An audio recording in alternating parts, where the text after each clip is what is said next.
അപ്പോൾ അതുപോലെ ഇന്റർവ്യൂ ഒക്കെ എങ്ങനെയായിരുന്നു? ബുദ്ധിമുട്ടായിരുന്നോ? അത് എന്തൊക്കെയായിരുന്നു ചോദ്യങ്ങളൊക്കെ വന്നത്? ഇന്റർവ്യൂ ജസ്റ്റ് ഞാനത് ഇന്ത്യയിൽ അപ്ലൈ ചെയ്തപ്പോൾ എന്നെ നാഷണൽ എക്സ്പ്രസ് വിളിച്ചു കഴിഞ്ഞപ്പം ലൈൻ മാനേജേഴ്സാണ് ഇന്റർവ്യൂ ചെയ്തത്.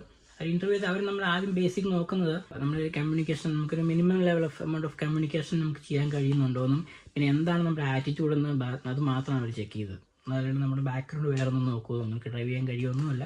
എന്താണ് നിങ്ങളുടെ ആറ്റിറ്റ്യൂഡ്, എന്താണ് കസ്റ്റമേഴ്സുമായിട്ട് കമ്മ്യൂണിക്കേറ്റ് ചെയ്യാൻ കഴിയുന്നുണ്ടോ, അല്ലെങ്കിൽ ഇൻസ്ട്രക്ടറായിട്ട് കമ്മ്യൂണിക്കേറ്റ് ചെയ്യാൻ കഴിയുന്നുണ്ടോ, ഇത് മാത്രമാണ് നോക്കിയത്. പിന്നെ എന്തെങ്കിലുമൊക്കെ ആ സമയത്ത് എന്തെങ്കിലും കൺസേൺ ഉണ്ടെങ്കിൽ നമുക്ക് അവിടെ എക്സ്പ്രസ് ചെയ്യുകയാണെങ്കിൽ ഈസി ആയിട്ട് നമുക്ക് ഹെൽപ്പ് ചെയ്യുകയും ചെയ്യും. അത്ര വലിയ ഇംഗ്ലീഷ് ഒന്നും ഇല്ലെങ്കിലും നമുക്ക് ലഭിക്കുന്ന ജോലി തന്നെയാണ്. തീർച്ചയായിട്ടും അത്ര വലിയ ബെറ്റർ ക്വാളിറ്റി ഇംഗ്ലീഷ് ഒന്നും നമുക്ക് ഇതിനകത്ത് ആവശ്യമില്ല. മിനിമം ജസ്റ്റ് കമ്മ്യൂണിക്കേറ്റ് ചെയ്യുക, അതിനുള്ള ആവശ്യമുള്ള ഇംഗ്ലീഷ് മാത്രം മതിയാവും.